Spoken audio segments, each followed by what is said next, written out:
Olá, internautas, bem-vindos ao canal do YouTube da nossa Arquidiocese. E hoje eu tenho o prazer de estar aqui com a irmã Joana Puntel, que veio participar da Semana das Comunicações da nossa Arquidiocese, e eu vim bater um papo com ela para vocês que nos acompanham aí pelo YouTube. Irmão, prazer estar conversando com a senhora agora, né? A senhora veio aqui para a nossa arquidiocese para falar um pouco sobre os fake news.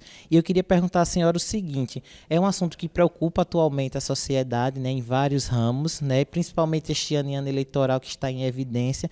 Eu queria saber como é que ele chegou até a nossa igreja. É um prazer também estar falando com vocês e dizer alguma coisa sobre a reflexão que a igreja está desenvolvendo a respeito deste assunto. Então, como é que o assunto chegou até a igreja? É algo bastante profundo no sentido assim: a igreja vive onde? A igreja não vive fora da sociedade. A igreja, ela evangeliza e ela está não contemplando o que acontece na sociedade, mas ela está dentro, ela se move dentro.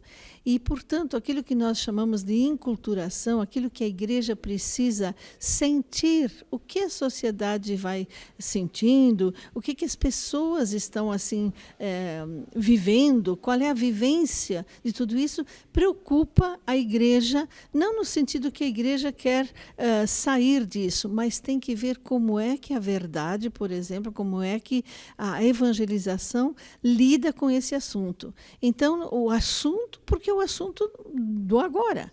Algo muito complexo, mas é algo que se fala em todos os campos, seja das ciências, seja de quem não entende nada, mas, enfim, essa expressão que, aliás, fake news, a gente vai assim utilizar mais o senso popular, né, de dizer são notícias falsas. Mas para quem é um jornalista ou então um professor digamos assim, de comunicação, e especialmente de jornalismo, sabe que notícia, se é notícia, não é falsa, né? Mas, em todo caso, nós vamos assim encarar assim, fake news como notícias falsas, porque é aquilo que está no consenso popular de entendimento de fake news. Mas o assunto interessa à igreja porque ele está, as pessoas estão se movendo no meio disso. E tudo o que diz respeito à pessoa, onde está a pessoa, é interesse de evangelização para a igreja. E ela precisa refletir. A gente sabe que esses boatos, essas notícias falsas sempre existiram, né, no meio da sociedade, mas a senhora acha que com a ascensão das redes sociais isso se tornou mais forte? Sim, o boato é muito antigo, né?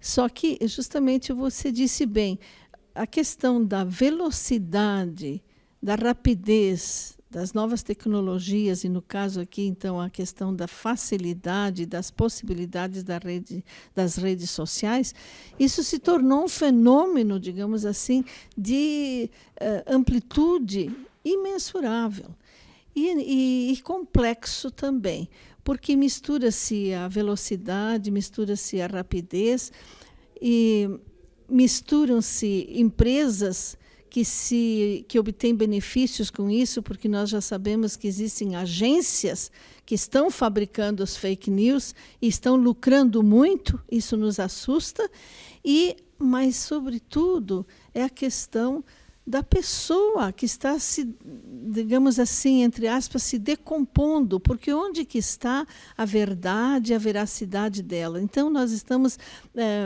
no meio de um turbilhão onde se cria, não que as fake news estão fazendo isso, porque as fake news, digamos assim, as redes sociais, elas são uma plataforma onde nós podemos fazer tanto bem, mas acontece que está sendo usado para aquilo que o ser humano, quando ele não é bem formado, mexe nas suas emoções e ele vai, então, falsificando, passando adiante os boatos, etc. O que é necessário, então, e que a igreja se preocupa, é educar as pessoas, porque aquilo que você tem dentro, você põe para fora. Então, educar-se, disciplinar-se, e por quê? Porque você não pode, simplesmente o que você ouviu, com a facilidade de você dar um curtir, um compartilhar, você vai já fazendo girar aquilo que você não sabe se é verdade. A gente sabe que este ano a mensagem do Papa Francisco é justamente sobre as fake news. Eu queria que a senhora comentasse um pouco dessa preocupação do Santo Padre em falar sobre esse assunto. Então, justamente isso, bate um pouquinho com aquilo que eu respondi na primeira pergunta, porque a igreja se interessa. Algo muito positivo no sentido assim que a gente percebe um fio condutor nas temáticas que o Papa Francisco vem desenvolvendo para o Dia Mundial das Comunicações. E quando foi o ano da família, quando foi o ano da misericórdia, sempre o tema da comunicação ligado àqueles assuntos para fazer com que haja um fio condutor e uma unidade também no pensamento, na reflexão. E não poderia ser diferente esse ano e mostra a atualidade da igreja, no sentido que ela percebe o que é que está borbulhando. É isso. Então, a igreja quer estar lá, ajudar na reflexão, ajudar a formar a consciência crítica, ou então uma consciência, um senso crítico, onde você saiba distinguir, onde você percebe que a tecnologia em si não é má, mas o que nós fizermos dela depende do ser humano. Então, o Papa Francisco, e naturalmente, então, com os seus assessores, pensam e estão seguindo o que está acontecendo na sociedade. Então, não é uma igreja longe do povo, mas é uma igreja que se preocupa e ajuda a refletir. E nessa mensagem, então, o Papa não só descreve o que é um fake news do ponto de vista da igreja, né? É aquilo que nós já sabemos e não vou fazer o repasse aqui. Mas o Papa também diz assim, a verdade, que se refere ao Evangelho de São João, onde Jesus fala, a verdade vos tornará livres. Está lá em São João, capítulo 8, versículo 32. Mas essa verdade, o Papa diz assim, é uma verdade que se encarna nas relações, não é uma verdade no sentido assim que eu vou buscar fora, um sentido mais ou menos obscuro, mas é as nossas relações, quer dizer, o ser humano que vai se relacionando com o quê? Com a superficialidade, de forma orgulhosa, na sua ambição, que cria toda essa questão que nós estamos percebendo nos fake news, de um estado beligerante, um estado de guerra. Alguém fala uma coisa, eu sou a favor, eu já então ataco, ou então eu já compartilho sem saber o que é, e assim por diante. E assim a falsidade vai se multiplicando. Mas tem coisas muito importantes que o Papa, na sua mensagem, fala, que é essa questão de nós prestarmos assim, bastante atenção, que é a questão das emoções. Os fake news trabalham muito com a questão das emoções. Por exemplo, você diz uma coisa e aquilo que você diz bate com as minhas crenças, bate com a minha maneira de pensar. Então, eu já vou compartilhando. Mas também, se, por exemplo, não bate, eu não sou capaz, isso que se difunde, eu não sou capaz de respeitar a diferença, de respeitar a dignidade humana, e já dou contra, já ataco. Então, no fundo, é a formação da pessoa humana e o equilíbrio nas suas emoções. E vai criando falsidade. A gente vai, assim, às vezes, tirando toda a moral, a reputação dos outros. E uma coisa que eu queria chamar a atenção, segundo pesquisas realizadas recentemente, especialmente lá na USP de São Paulo, um grande questionário que foi distribuído por um número suficiente para obter resultados na pesquisa, mostrou que não é a única, mas que os fake news se difundem muito entre grupos conglomerados, assim, por exemplo, grupos familiares. Não é que você não possa fazer, mas ele se dissemina muito. E tem exemplos de algum que disse, olha, o meu sogro me passou um WhatsApp de madrugada, falando alguma coisa e tal. Eu desconfiei um pouco, fui checar, porque existem agências que ajudam a checar as coisas, e aí viu que aquilo não era verdadeiro. Basta a gente lembrar o caso da Marielle, né, lá do Rio de Janeiro. Então, o que acontece? Se alguém é contra, no caso, aquela senhora respondeu para o sogro, disse assim, olha, por favor, não passe isso adiante, porque estava passando em ingenuamente, para toda a família. Isso vai se alargando. Mas, por exemplo, lá no caso da Marielle, né? Você tem um pouco de tendência racista, pronto. Você tem alguma coisa que é contra o partido que ela era, pronto, você já ataca. Nem sabe se é verdade, se foi até o fim.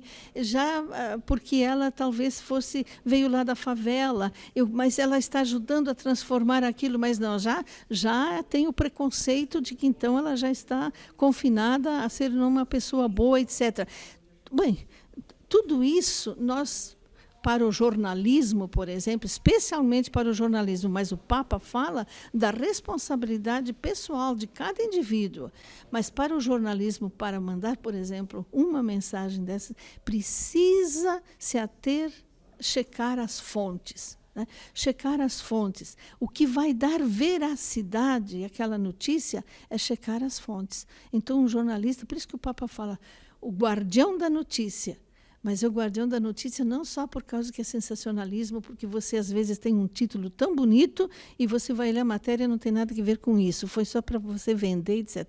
Então, tudo isso precisa ser trabalhado, mas vem, antes de tudo, com a formação da pessoa. A senhora já falou um pouco, mas eu queria que, para o leigo, aquele que está, o internauta que está assistindo agora, quando ele receber no WhatsApp ou em qualquer outra rede social, como é que ele pode identificar se é uma notícia falsa ou não? Então, é bastante complexo, mas tem alguns conselhinhos básicos assim também, né? Então, por exemplo, uma das coisas é você ler até o fim aquilo que é mandado.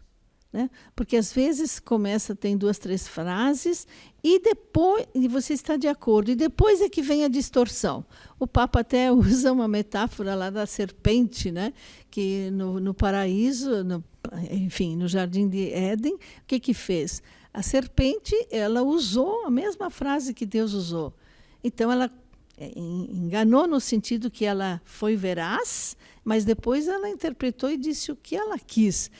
Mas ele disse isso porque vocês vão se tornar que nem ele, né? Podeis comer de todos os frutos, né? Mas naquela não sabe por quê? Por causa disso. Aí, então, ler a notícia até o fim, para ver, porque é toda ela que vai me dar o conteúdo. Essa é uma questão. Outra, como é que essa notícia é escrita? Ela, às vezes, tem um português muito bem trabalhado, outras vezes é uma coisa esculachada. Outras notícias, por exemplo, alarmantes, de alarmistas, né? Por exemplo, lá em São Paulo, estou vindo de lá, uma questão sobre a febre amarela. Totalmente alarmista, que o povo não sabe, então começa a dizer, olha, vai ter a vacina no postinho tal. Bom, a gente fica concluindo que daqui a pouco a febre amarela já está dentro de casa e a gente não sabe ainda e coisa e tal. E um diz, o outro diz coisa. Não se brinca com coisas tão assim. Manda-se dizer para esse, para aquele. Né? E isso aí é a questão da família também. Depois, uma outra coisa, olhar sempre a data. Muitas pessoas trazem coisas lá de trás, né? De 2014, mas é porque reforça a sua ideia, etc. Então, fica reprisando aquilo. Cuidado, que muitas vezes está escrito em cima patrocinado, por exemplo, no Facebook. Quem que está patrocinando? Está pagando para isso e tal. Esses dados todos, agora nós temos a questão da Cambridge Analytica, né, que se serve dos algoritmos, e aqui não é o caso de ficar explanando isso, mas quero dizer, isso tudo vira uma indústria muito grande. Nós precisamos, então, não simplesmente compartilhar. Então, se alguém manda alguma coisa que eu não gostei, não seja beligerante. Porque, à medida que você diz, olha, eu não gostei do que você falou, etc., aí começa a lista de todos aqueles que vão atrás do seu não gostei, ou aqueles que vêm atacar. E dizem assim, não, mas a fulana tinha razão, e começam a guerra sem fim. Eu tenho feito essa experiência também. Então, cuidado, não, às vezes, deixa morrer. Deixa morrer, no sentido que você não responde, aquilo vai caindo. Porque nós sabemos, não podemos ser tão ingênuos, que você é o meu amigo e eu confio em você. E você me manda alguma coisa que eu não estou sabendo que você também foi enganado. E eu passo adiante. Eu também fui advertida uma vez sobre um caso político e eu disse, olha, irmã Joana, talvez a senhora não saiba, mas isso aqui é assim, assim, assim, assim. Como é que eu vou? Eu simplesmente tirei. Mas o que acontece? Eu recebi de uma pessoa que eu confio. Eu não posso condenar essa pessoa, porque ela também foi enganada. O melhor de tudo é a gente ser muito prudente e não simplesmente ir passando adiante assim. Irmã, muito obrigado. Bem-vindo novamente à nossa cidade, né? A senhora já esteve aqui uma próxima vez. Eu queria que a senhora deixasse um recado para quem está assistindo o nosso vídeo. Olha, eu gostaria de dizer assim, para aqueles que estão engajados em linha de frente ou então estão preocupados com essa questão, que deve ser uma preocupação de todos os cristãos, lembrar de uma frase de São Paulo apóstolo que diz assim, ó, não nos cansemos de fazer o bem. Quer dizer, a sociedade hoje, ela leva sempre a gente a querer o fruto, né? O produto. E nós precisamos trabalhar também com o processo. Trabalhar com as pessoas, ajudar a criar a consciência crítica em todas as pastorais, por exemplo, no caso de igreja, né? E ajudar a refletir, provocar isso, seja através de encontros, seja através de, enfim, ajudar a construir o reino de Deus. O chamado é sermos construtores do bem. Obrigado, irmã. Então, você que está assistindo aí, comenta embaixo, compartilha, clica no sininho para ter as notificações de novos vídeos e até a próxima.